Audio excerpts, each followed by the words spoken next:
Kronig Penning model को हम continue कर रहे हैं, ठीक है। वहाँ पे हमने देख लिया था कि हमारे पास 4 होमोजेनियस इक्वेशन आई थी और उन सब इक्वेशन को हमने मैट्रिक्स में जो है इंसर्ट कर देना है। पुट करके यहाँ पे हम उसका डिटरमिनेंट ले लेंगे और डिटरमिनेंट फाइंड करने के बाद आपके पास एक ये फाइनल इक्वेशन आएगी। यहाँ तक हम पढ़ चुके थे, ठीक। और अब हमने क्या करना है,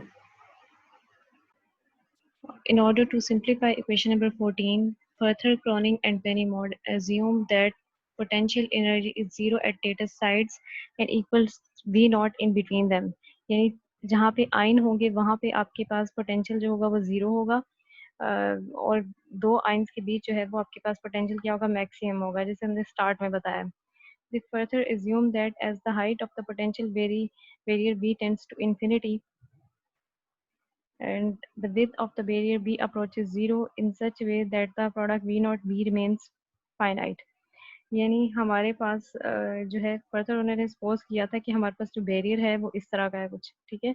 बैरियर हमारे पास इस तरह का है, इसकी हाइट जो है वो इतनी ज़्यादा बढ़ जाती है कि वो इनफाइनाइट हाइट हो जाएगी, ठीक है। और जो उसकी विथ है, यानी ये जो उसकी यहाँ से लेकर यहाँ तक जो उसकी है, आप विथ फाइंड करेंगे, ये क्या है, बी, ठीक है। ये क्या हो जाएगा, ये बहुत ये कम हो जाएगी, यानी हाइट जैसे जैसे बढ़ती जाएगी आप इसी को देखेंगे कि ये जिसकी विथ है ग्राफ की, ये क्या होती जाएगी, बहुत कम होती जाएगी, जीरो तक हो जाएगी। तो ये कुछ एग्जाम्पशन की थी क्रॉनिक पेनिंग ने, और potential barrier become delta function. और ऐसी सिचुएशन में जब आपके पास आप कह रहे हैं कि बैरियर की हाइट जो है वो इनफाइनाइट हो रही है, तो वो एक डेल्टा फंक्शन की सूरत में बन जाएगा, क्योंकि उसकी विड्थ है नहीं और वो एक सिंपल पीक है, ठीक है। Type potential energy V naught separated by a distance A, the potential energy barrier being zero in between the delta function. यानी जैसे आप यहाँ पे देख रहे हैं, यहाँ पे हमने हाइट बहुत बढ़ा दी और हाइट बढ़ाने की वजह से उसकी विड्थ कम हो गई है। इसी तरह यहाँ पे आप बनाएंगे तो ये जो सारी विड्थ थी ये जो है वो ये कम हो गई, सिर्फ इतनी सी रह गई, ठीक है। विड्थ कम होगी और एक जैसे शार्प पीक सिर्फ नहीं होती, आपके पास ऐसे आ जाएगा। तो ऐसी कंडीशन में आप कहेंगे कि एक बैरियर है, मतलब बैरियर जो थे आपके पास ये वाली पोजीशन ये अब इतनी छोटी हो गई है, और एक लेटेस्ट साइड से दूसरी लेटेस्ट साइड तक आप देखेंगे आपके पास ये सिचुएशन आ रही होगी, ठीक है। और इनके बीच जो है पोटेंशियल आपके पास अब क्या है, आप देखेंगे कि यहाँ जैसे यहाँ पोटेंशियल जीरो था और इन पे पोटेंशियल जो है वो मैक्सिमम होगा।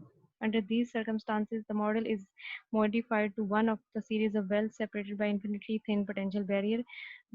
Quantity V naught B, where V naught tends to infinity and B zero is called the barrier strength। इसको barrier strength कहते हैं, ठीक है। जब जहाँ पे आपके पास V naught हम infinity लेंगे और B जो होगा वो जीरो होगा। अच्छा, अब आप क्या करेंगे, बी अगर हम जीरो कर रहे हैं तो हम अपनी इक्वेशन जो हमने 14 ली है इसको हम थोड़ा सिंप्लीफाई करेंगे। उसमें हम देखते हैं सबसे पहले कि हमारे पास बी जो है वो कहाँ जीरो बन रहा है, अप्रोचेस टू जीरो हो रहा है, ठीक है। बी यानी विथ उसकी इतनी कम हो जाएगी, हम कहेंगे तकरीबन जीरो के बराबर है, जीरो तक जा रही है। तो पहले हम इस इक्वेशन का देख लेते हैं कि इसको कैसे लिख सकते हैं। Sine hyperbola B beta B किसके इक्वल हो जाएगा, यहाँ आप देख रहे हैं एंगल जो है वो बी है, एंगल जो है उसमें बीटा भी है, और बी की टर्म जो है वो अप्रोचेस टू जीरो, यानी इतना कम है। अप्रोचेस टू जीरो का मतलब होता है कि आप जैसे लें 0.00, यहाँ मैं इतने जीरो डालती जाऊँ फिर जाके कहीं आए वन, ठीक है। तो इतने जीरो बाद वन आ रहा है, अप्रोचेस टू जीरो का मतलब है कि ये तकरीबन हमें जीरो ही लगेगा, ठीक। तो अगर इतना एंगल आपके पास आ जाता है, इतना छोटा एंगल, ये इसके साथ मल्टीप्लाई होकर के क्या करेगा, एंगल को मजीद छोटा बना देगा। तो इतने छोटे एंगल पे आप देखेंगे कि अगर साइन की वैल्यू लेते हैं, साइन हाइपरबोलिक की, तो वो यही वैल्यू आएगी जो एंगल होगा, ठीक है। जैसे हम कहते हैं ना वेरी स्मॉल एंगल के लिए हमारे पास साइन थीटा जो है वो किसके इक्वल हो गया, हम कहते हैं साइन थीटा जो है वो अप्रोक्सीमेटली जो है वो थीटा के ही इक्वल हो गया, जब बहुत छोटा एंगल हो। एंगल जब हमारे पास क्या हो, वेरी वेरी स्मॉल हो। तो यहाँ पे भी सेम आपके पास वही वाली कंडीशन लगी है कि बी हम अभी कह रहे हैं, बी यानी कि जो हमारे पास बैरियर की विड्थ थी वो इतनी कम हो गई है कि हमारे पास ये एंगल जो है बीटा बी इस साइन हाइपरबोलिक बीटा बी के इक्वल आ रहा है। और इसी तरह आप कॉस हाइपरबोलिक बी के बीटा बी क्या हो जाएगा, उसका तो सोल्यूशन वैसे भी बहुत आसान है, क्योंकि हमारे पास बी हम कह रहे हैं जीरो तक अप्रोच हो रहा है, यानी इतना छोटा है आप जीरो तक उसे लेके जा रहे हैं। तो ये वाली टर्म अगर कॉस जीरो भी हो जाए तो कॉस क्या आता है, आंसर मैक्सिमम आता है वन आता है। तो इसका मतलब है अगर बीटा जीरो भी बी जो है वो जीरो तक भी चला जाए तो कॉस जीरो के आपको क्या मिल जाएगा, वन मिल जाएगा। और फिर उसके बाद आप क्या करेंगे, जो इक्वेशन नंबर 14 थी वो कैसे हो जाएगी, वो beta square plus alpha square by 2 beta alpha. यहाँ पे आपके पास क्या था, साइन हाइपरबोलिक बीटा बी, उसकी जगह सिर्फ बीटा बी रह गया, क्योंकि इसको हमने जब ये कंडीशन लगा दी तो इन कंडीशन के अकॉर्डिंगली हम साइन हाइपरबोलिक बीटा बी के इक्वल लिख सकते हैं। साइन अल्फा ए था साथ, फिर प्लस अल्फा ए, आप देखें कि क्या था एक्चुअली,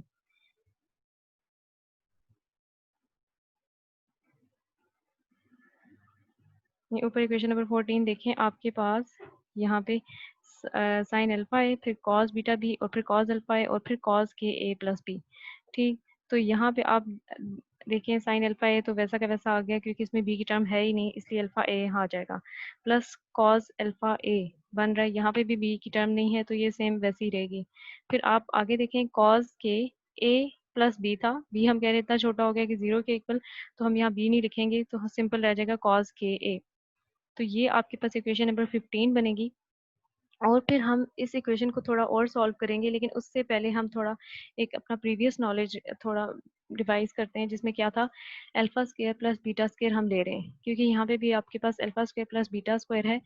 तो जब हमने स्टार्ट में बताया था आपको कि अल्फा स्क्वायर जो है वो हमने किसके इक्वल लिया था, वो हमने लिया था 2me by H cut square, ठीक है, बाय एच कट का स्क्वायर, ये आपके पास है 2me बाई एच कट का स्क्वायर, ठीक है, प्लस बीटा स्क्वायर हमने कहा था 2m by H cut square B not minus E, ये आपके पास माइनस ई है। और फिर आप देख रहे हैं इनको अगर इसमें से कॉमन लेते हैं, 2m by H cut square common आ जाएगा, तो पीछे बचेगा e plus b not minus e, e आपस में कैंसिल हो जाएगा, और आपके पास जो बचेगा वो क्या होगा, वी नॉट रह जाएगा, यानी 2m H cut square V naught बच जाएगा, और alpha square plus beta square यहाँ पे आ गया आपके पास लेफ्ट हैंड साइड पे। अब आपने क्या करना है, इस सारी इक्वेशन को दोनों साइडों पे 2 अल्फा बीटा से डिवाइड करेंगे। क्यों कर रहे हैं, क्योंकि आपके पास यहाँ जो इक्वेशन नंबर 15 है वहाँ पे है, ठीक है, तो हम alpha square plus beta square को ऐसा बना रहे हैं जैसा यहाँ पे है। तो यहाँ पे अल्फा 2 अल्फा बीटा यहाँ पे भी आएगा, एक साइड पे हम अकेले नहीं ला सकते, इसलिए हमें दोनों साइडों पे लाना पड़ेगा, 2 अल्फा बीटा दोनों साइडों पे ये आ गया। और फिर उसके बाद आप क्या करेंगे कि ये जो है ना सारी कंडीशन, ये किसके इक्वल हो जाएगी, क्योंकि यहाँ पे कुछ चीज़ें कट रही होंगी, 2 2 कट जाएगा, पीछे रह जाएगा m v not by alpha beta H cut square. तो इस सारी की जगह जो इक्वेशन नंबर 15 है, आप क्या लिख देंगे, m v not alpha beta H cut square. क्या लिखे आपने, m v not alpha beta H cut square, और साथ आपके पास यहाँ पे इक्वेशन में ही क्या था, बीटा बी था, साइन अल्फा ए था, plus cos alpha A equals to cos K, ये आपके पास इक्वेशन थी। अब आप क्या करेंगे, इसमें थोड़ी सी चेंजिंग और लाएंगे हम, यहाँ से बीटा जो है ना एक दूसरे के साथ कैंसिल हो जाएगा, ठीक है, यहाँ पे भी बीटा था, यहाँ पे भी बीटा था, और बीटा बीटा जो होंगे वो एक दूसरे के साथ यहाँ पे क्या हो जाएंगे, कैंसिल हो जाएंगे, ठीक है, बीटा बीटा कैंसिल हो गए, और पीछे आपके पास क्या बचा है, यहाँ पे बी बच गया, ठीक है, एम बी नॉट बी बच गया, और यहाँ नीचे अल्फा एच कट स्क्वायर बच गया। यहाँ पे ए हमने ऊपर भी खुद लाए, तो अकेला नहीं ला सकते, इसलिए हमें इसे मल्टीप्लाई भी करना पड़ेगा और डिवाइड भी करना पड़ेगा, तो ए यहाँ पे नीचे भी आया ऊपर भी आया, और यहाँ पे क्या आ जाएगा, साइन अल्फा ए, और ये आपके पास क्या हो जाएगा, प्लस कॉज अल्फा ए और कॉज के ए, ये आपके पास सेम इक्वेशन वही आ जाएगी जो आपके पास ऊपर है बाकी सारी। और उसके बाद आप देखेंगे नीचे आपके पास क्या बच जाएगा, आप इस सारी क्वांटिटी को यानी ये जो साइन अल्फा ए के साथ है, इसको आप पी कह देंगे, हम एज्यूम करते हैं कि इस सारी क्वांटिटी का नाम पी है, तो हमारे पास इक्वेशन क्या बन जाएगी, इस पी साइन अल्फा ए।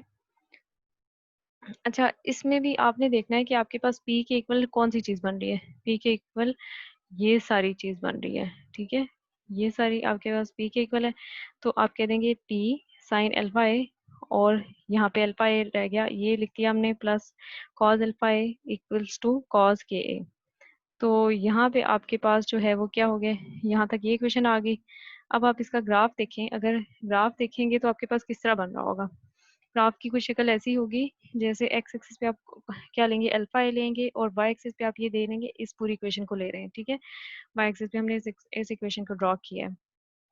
और इसमें आप देखेंगे कि आपके पास जो है वो ग्राफ कैसा बन रहा है, साइन की फॉर्म में ग्राफ बन रहा है। और यहाँ पे आप देखें कि आपके पास जो है -1 और 1 के बीच जो है उसकी मेन आपके पास क्या है, होनी चाहिए पीक्स, लेकिन कुछ पीक्स जो है वो 1 और -1 को भी क्रॉस की हुई है। ठीक है, 1 और -1 के बीच आपका ग्राफ इसलिए होना चाहिए क्योंकि कॉज जो है ना उसकी मैक्सिमम वैल्यू क्या होती है, उसकी वैल्यू जो होती है आपके पास 1 के इक्वल होती है। ठीक है, तो इसलिए आपने क्या किया, 1 और -1 के बीच ग्राफ प्लॉट किया है। और यहाँ पे आप देख रहे हैं कि हमने इसके जो है एंगल, डिफरेंट एंगल -पाई, -2 पाई, -3 पाई, हर लेटेस्ट पॉइंट्स पे आपने देखा है। यहाँ पे बैरियर आपके पास जैसे यहाँ पे पीक आ रही है, यहाँ पे पोटेंशियल मैक्सिमम है, फिर आपके पास वेल वाली शेप है यानी पोटेंशियल मिनिमम है, आप देख रहे हैं। फिर इसके बाद बीच में आपके पास विड्थ ज़्यादा है, यहाँ पे आपके पास विड्थ कम है। इस तरह आपके पास एक ग्राफ बना हुआ है। ठीक है, और इसकी कुछ देख लेते हैं analysis. The quantity on its right hand side is plotted as a function of L pi, or the cosine term on the left hand side of the equation can only have values between -1 and +1. ठीक है, ये जैसे cos a कह रहे हैं, यहाँ पे हमारे पास वैल्यू सिर्फ -1 और 1 a तक होती हैं, इसीलिए हॉरिजॉन्टल लाइन से हमने वो ड्रॉ की हुई है जो -1 और 1 तक। ठीक है, और a consequence of this limitation is that only certain value of alpha are allowed. इससे पता चल रहा है कि हमारे पास सिर्फ एनर्जी की certain values ही allowed हो सकती हैं। और left side of equation 17 it is clear that specific value of energy cos k only have one value. और moreover cos k a is an even periodic function. It will have the same value whether k is positive, negative, or it is increased by integral multiple of 2 पाई। ठीक है, जैसे आप देख रहे हैं कि हम इस तरफ को आ रहे हैं या इस तरफ को आ रहे हैं, हमारे पास कॉस की जो है आपके पास क्या हो रहा है, यानी यहाँ से अगर हम इस तरफ को जाते हैं तब भी हमारे पास सेम आपके पास शेप में है, यहाँ से इधर आते हैं तो सेम। तो कॉस जो है वो आपके पास इवन फंक्शन है। ठीक है, और यहाँ पे plot shows energy as a function of k. If k is to be real, magnitude of cos ka should be less than 1, which correspond to the allowed energy band. अच्छा, ये सारी बातें जो है एनर्जी की बातें की हुई, ये जब हम बैंड्स का देखेंगे उसमें भी ये बातें डिस्कस होंगी। On the other hand, those values of energy E for which cos k is greater than 1, only the imaginary value of k are possible, which correspond to the forbidden band. तो अगर हमारे पास cos की value greater than 1 आ जाए, इसका मतलब forbidden band के लिए, यानी कि आपका पास जो है ये जैसे ग्राफ है, 1 से ऊपर की जो वैल्यू है, जैसे ये आपके पास कर्व है, ठीक है, यहाँ पे ये कर्व, तो ये सारी फॉरबिडन होगा फॉरबिडन गैप के लिए, और ये भी फॉरबिडन गैप के लिए, जबकि बीच में ये जो वैल्यू है सिर्फ ये अलाउड वैल्यूज हैं इलेक्ट्रॉन के लिए। ठीक है, जो 1 और -1 के बीच की वैल्यूज हैं। और इसके बाद हम इसका एक थोड़ा सा और एनालिसिस करेंगे, जिसमें आप देख रहे हैं कि आपके पास एक तो हमने लेटेस्ट कांस्टेंट से जो है हमने देखा हुआ है, और आपके पास जैसे के π/a फर्स्ट विलियन जोन पे है, फिर आप देख रहे हैं 3 π/a पे ये बन रहा है। तो इसमें ग्राफ में एक चीज़ आप नोट करिएगा, जैसे आपने आपकी पीक बढ़ी है, पीक बढ़ना शुरू हुई है, जैसे आप ये वाली देख रहे हैं कर्व, ठीक है, इसकी पीक बढ़ने की वजह से इसमें आप देख रहे हैं कि यहाँ पे जो शेडेड एरिया ये अलाउड वैल्यूज हैं, ये बैंड है, तो ये आपके पास इसकी वैल्यू क्या होना शुरू हो गई है, श्रिंक करना शुरू हो गई है। जबकि ये वाला आप देख रहे थे कर्व, इसकी विड्थ ज़्यादा थी, यानी बी ज़्यादा थी इस पीक की, और ये पीक भी थी ज़्यादा नहीं थी इस पीक की निस्बत, ये छोटी पीक थी लेकिन इसकी विड्थ ज़्यादा थी, और इसके जो बैंड्स बन रहे थे अलाउड एनर्जी बैंड्स, उनकी विड्थ भी ज़्यादा थी। लेकिन जैसे जैसे पीक बढ़ती गई, अलाउड बैंड की विड्थ जो है वो डिक्रीज करती गई है। ठीक, तो इसका एनालिसिस यहाँ कुछ देख लेते हैं। Analysis of equation 17 leads us to the following inferences. Number one, allowed range of alpha A permits a wave mechanical solution to exist. Thus, the motion of electron in a periodic lattice is characterized by the bands of allowed energy separated by the forbidden region. ठीक है, यानी यहाँ पे जैसे हम allowed band कहते हैं कि यहाँ पे इलेक्ट्रॉन होगा, बीच में हम कहते हैं फॉरबिडन बैंड होंगे। ठीक है, तो वो हमें पता चलेगा कि इलेक्ट्रॉन जो है वो सिर्फ अलाउड बैंड में ही क्रिस्टल लेटिस के अंदर मूव कर सकेगा। और as the value of the alpha A increases, the width of the allowed band also increases. जैसे alpha A आप देखें यहाँ 0 होता है, 0 से हम जैसे जैसे इस तरफ को मूव करें, आपके पास width जो है वो बढ़ रही है। ये इनकी width क्या थी, कम थी, जैसे जैसे दूर के बढ़ी, इसी तरह यहाँ से भी 0 से इस तरफ को बढ़े, जैसे जैसे आपके पास width बढ़ती गई। As the value of alpha A increases, the width of the allowed band also increases, while the width of the forbidden band gap decreases. तो जैसे जैसे ये वाला आपके पास बैंड बढ़ रहा है, आपके पास जो फॉरबिडन यानी बीच में जो एरिया है वो घटता जा रहा है, कम होता जा रहा है। For further understanding, this is the cause of the fact that first term on the right scale of equation 17 on average decreases with increasing alpha. क्योंकि आपके पास अल्फा जैसे इंक्रीज करता है, आपके पास एवरेज यानी as a whole term decrease करेगी। For further understanding, let us look at the influence of the P on the energy spectrum. The quantity P is known to be measure of the potential barrier strength. अच्छा, जो P है ना, P हमने define किया था अभी थोड़ी देर पहले, तो उससे भी देखते हैं कि हम फर्दर एनालिसिस के लिए उसको यूज करेंगे, ठीक है। If P is large means the potential barrier B naught B, यानी बैरियर स्ट्रेंथ जो है वो क्या होगी, लार्ज होगी। The function describe by the equation number 17 crosses +1 and -1, यानी P की वैल्यू बड़ी होगी तो हमारे पास क्या होगा, +1, यानी ये वाली वैल्यू जो +1 थी और -1 थी, इसको जो है फंक्शन वो क्या करेगा, क्रॉस करेगा ये function, if P is large, ठीक है। और हाँ, P is large means the potential barrier is large. Function described by equation 17 crosses +1 and -1 region at a steeper angle. Steeper angle का मतलब होगा कि आप उसकी पीक देखेंगे नैरो होगी, बल्कि वो आगे हमने बनाई हुई है, ठीक है। Thus the allowed bands are narrower and the forbidden bands are wider. तो अगर P की वैल्यू जो है वो ज़्यादा है, उसकी वजह से क्या होगा, आपके पास पीक बड़ी आएगी। जैसे हम यहाँ पे अभी हम ड्रॉ करेंगे कि आपके पास पीक ज़्यादा आने की वजह से आपके पास बैंड्स जो हैं वो क्या होंगे, अलाउड बैंड वो नैरो हो जाएंगे। वो बैंड क्या हो जाते हैं आपके पास, जैसे ये वाला है जहाँ पे पीक ज़्यादा है, वहाँ पे आप देख रहे हैं कि अलाउड बैंड जो है वो नैरो है और फॉरबिडन बैंड गैप जो है वो ज़्यादा है। Hence the ratio of the width of the forbidden band gap so that of the allowed band increases. अच्छा, केसेस में आप देख लें कि P अगर हमारे पास ऐसा केस आ जाए कि इन्फिनिटी है, P इन्फिनिटी का मतलब है कि P बहुत ज़्यादा लार्ज है, ठीक है। और P बहुत ज़्यादा लार्ज होने का मतलब क्या है, जैसे अभी अपने आपको बताया कि P जो है अगर इंक्रीज होगा, इसका मतलब है पोटेंशियल बैरियर स्ट्रेंथ जो होगी वो ज़्यादा होगी, है इस पीक ज़्यादा होगी, ठीक है। तो इसका मतलब है वो डेल्टा फंक्शन बन जाएगा लाइक दिस, ठीक है, अगर P इन्फिनिटी पे है। और इक्वेशन में देखें तो कैसा होगा, p sine alpha a by alpha a होता है plus cos alpha A equals to cos के ए इक्वल होता है। तो इसको हम ऐसे लिख लेंगे कि पी को हम यहाँ से जो है ना वो डिवाइड कर लेते हैं। पी को हम ये जैसे मैंने यहाँ पे लिख लिया, ख़त्म करना चाहती हूँ मैं, ठीक है।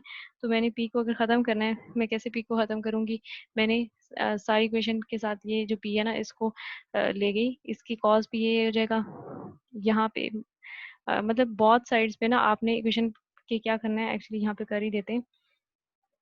मैंने इसको अगर ख़त्म करना है तो मैं क्या करूँगी, पूरी इक्वेशन के साथ मैं डिवाइड करूँगी पी, ठीक है। अब ये एक साइड पे नहीं कर सकती, मुझे दोनों साइडों पे करना है, तो मैं यहाँ पे ले आई पी, ठीक।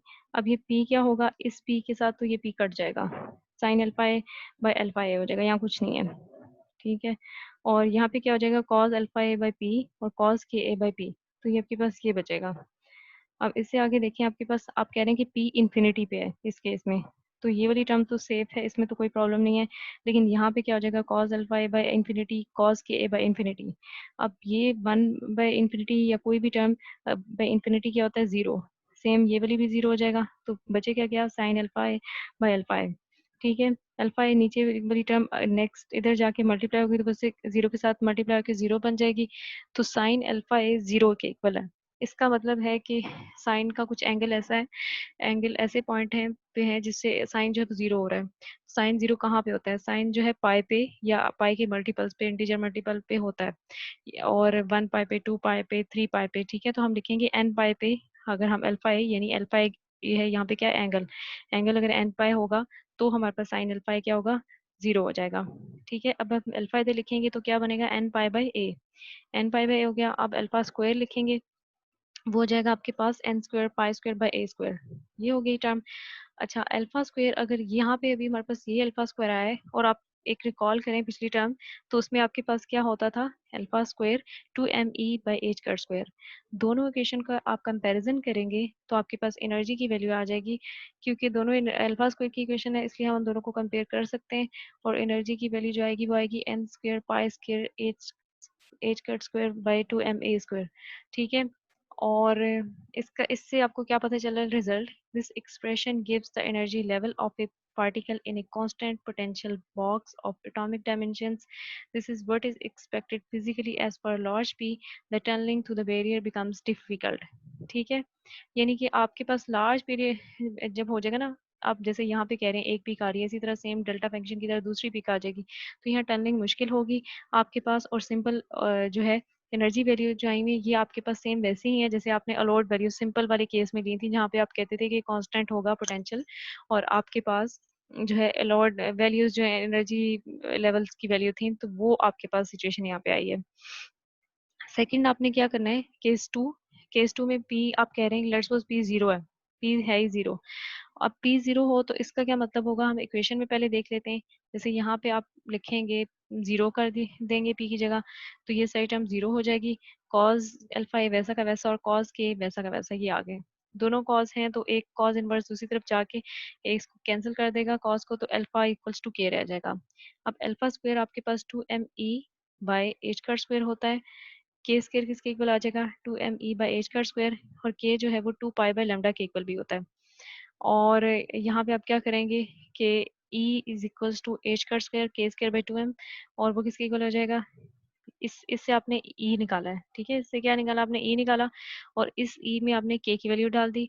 k की वैल्यू डालने के बाद आपके पास जो आंसर आएगा वो कुछ ऐसा होगा, ये कटिंग होके आ जाएगा। और यहाँ पे आप क्या करेंगे, लेमडा आपको पता है एच बाई पी के इक्वल होता है, यानी एच बाई एम बी के इक्वल होता है, ठीक।